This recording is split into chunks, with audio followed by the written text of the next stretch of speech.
Eastern Diamondback Rattlesnake.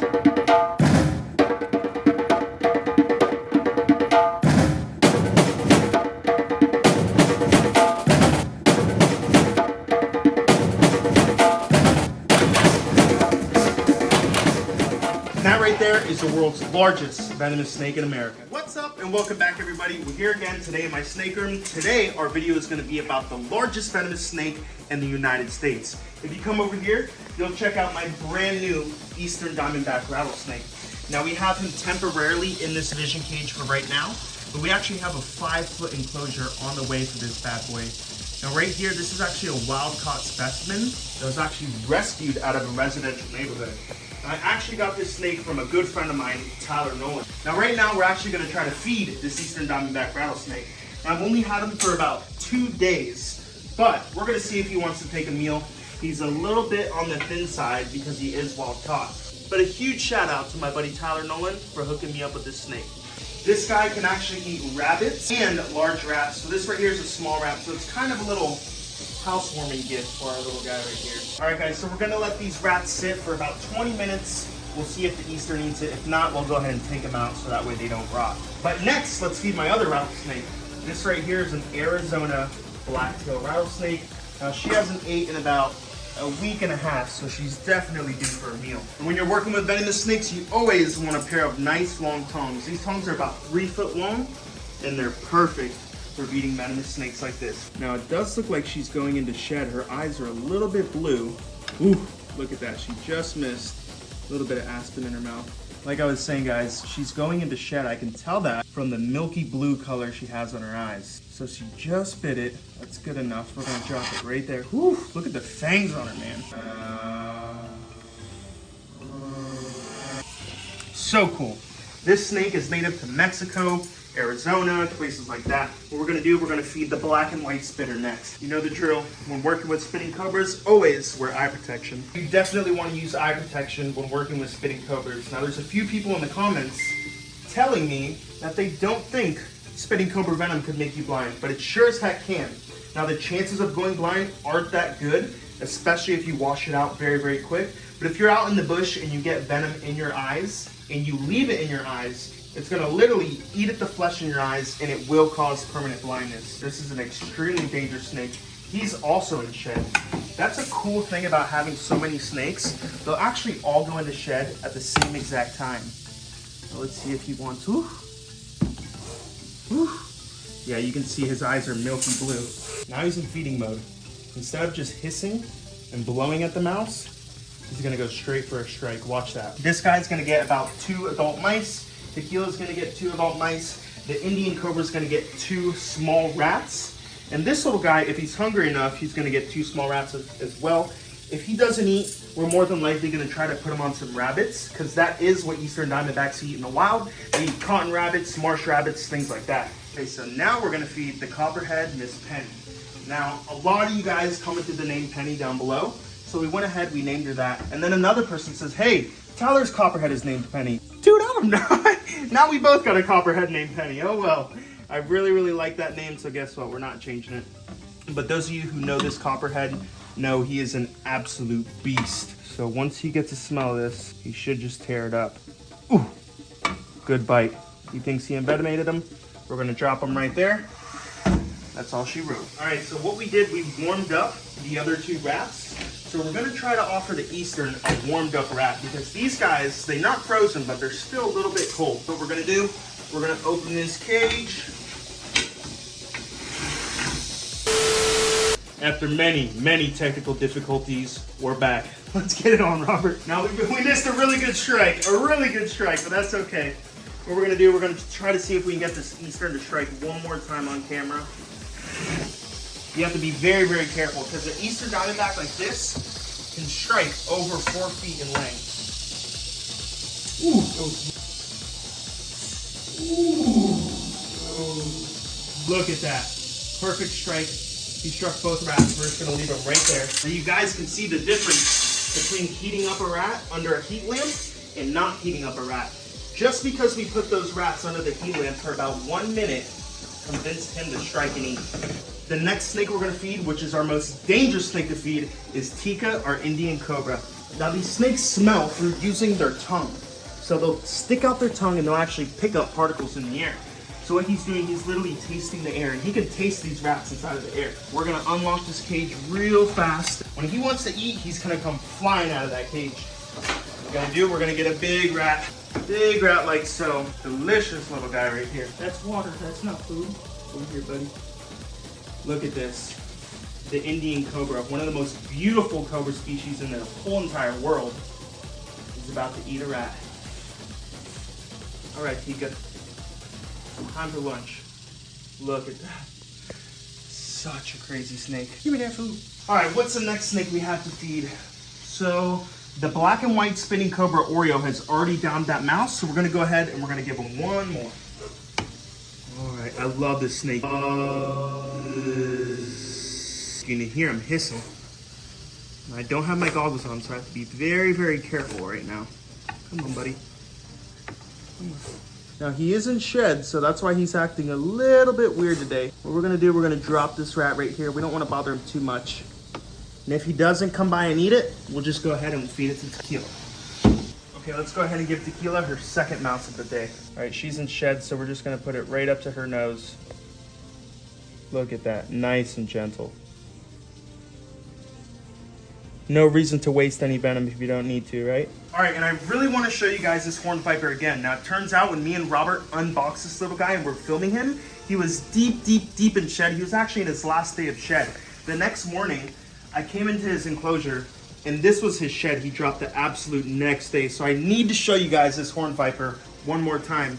You can actually see inside of his shed the little horns. Now, they're actually not horns. They're just raised up scales. And look at those little eye caps. A lot of people don't know, but there's a thin, clear scale that lays over the eyes. And every time a snake sheds, they'll shed that scale cap as well. Super, super cool. So you guys definitely got to check out this horned viper one more time. And we're going to be taking him off of this aspen in this video, and we're going to be putting him on some beautiful black sand.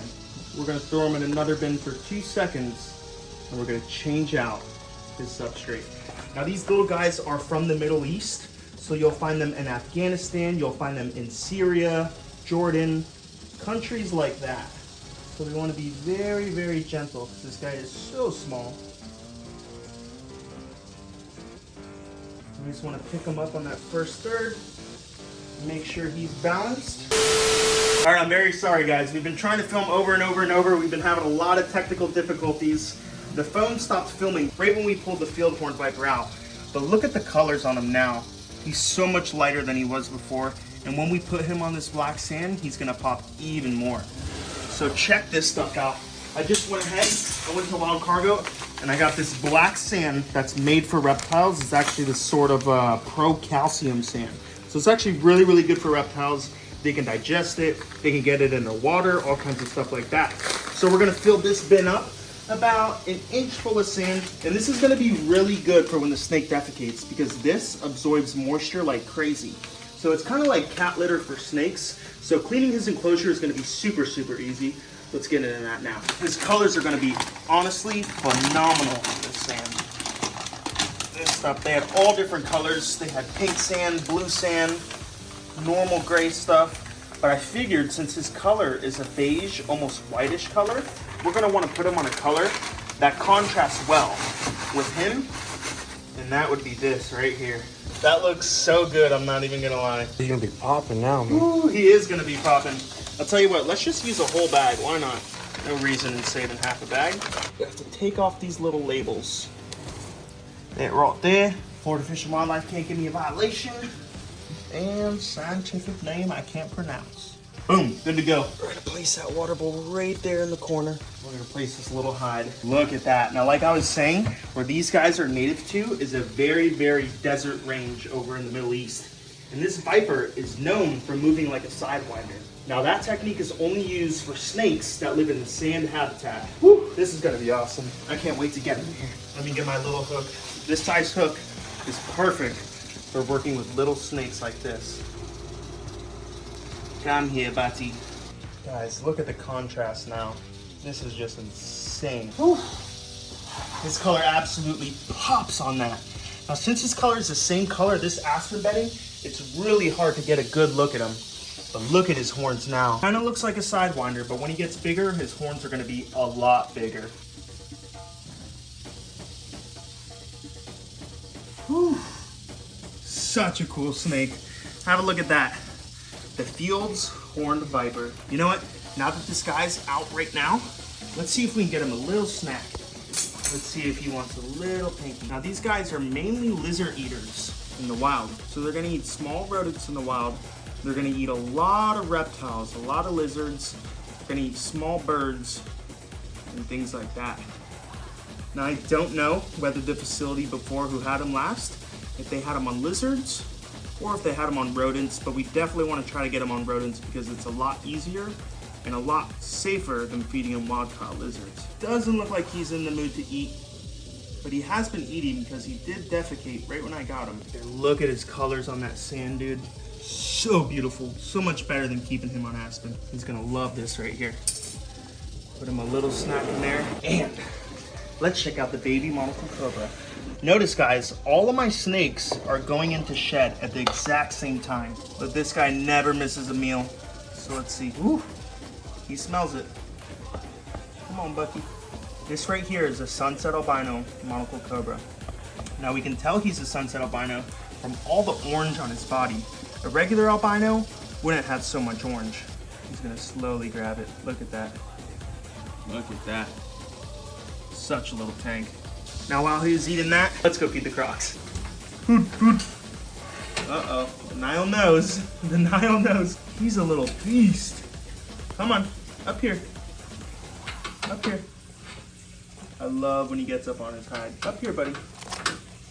Yeah, we don't want him to bang his mouth on the top too much. That's why you see me bringing the rat down here. Let's get him another. Oh, and we finally picked a name for this little guy. So many people have picked the Egyptian god name Sobek. Sobek, something like that. So we're gonna go ahead, we're gonna name him Sobek. However you pronounce it. Come on, little guy. Look at that. I've never had any feeding problems with this guy. Since the first day I got him, he was down in pinkies. All right, let's see if Camo and Kodak want some food.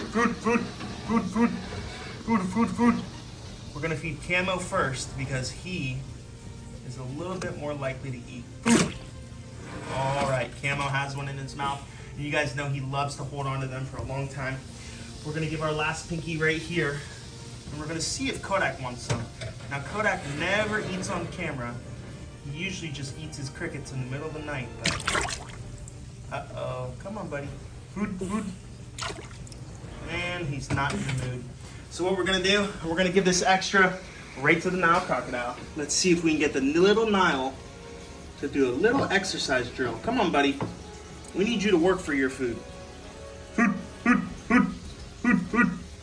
Look at that. The coolest creature ever. Oh, wow, he just ripped that pinky right in half. Let's see if we can get Sawback to jump one more time. Food. Notice how he doesn't even move until I say, oh my God. He is the best jumper. All right, buddy. You still got a little bit left on the tongs. By far, my favorite animal in my collection is this baby Nile crocodile. Now, my true passion is crocodiles and alligators. I absolutely love alligators. We cannot wait until we get our 5-acre property. We're gonna have some behemoths of some gators there. You guys are gonna love it. All right, guys, so we ran out of pinkies. So what we did, we actually cut the tail off of one of our rats. Now we have extra rats and not enough pinkies. And me and Robert are having a little debate. We wanna know if this monocle cobra is gonna eat this rat tail. Come on, buddy. I think he's gonna. I just think he needs one taste. Oh, look at that. He will. Look at that. He just devoured that rat tail. You owe me $5, son.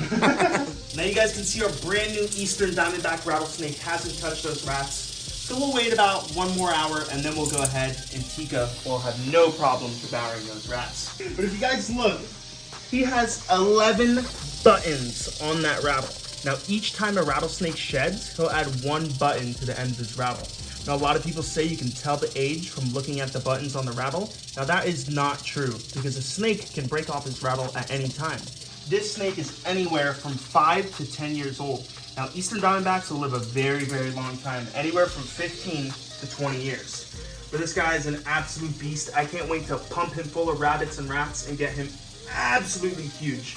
This snake right here, he's a little bit on the thin side. He's about that thick, but once I power feed him, he could be about this wide, which is insane. If you look at his head, his jaws are huge. Now, the Eastern Diamondback Rattlesnake has one of the largest venom yields of any snake in the Americas. This guy right here has a hemotoxic venom that will wreak havoc on your bloodstream. Such an iconic noise to hear when you walk in a snake room is a rattlesnake rattling its tail. I absolutely love it.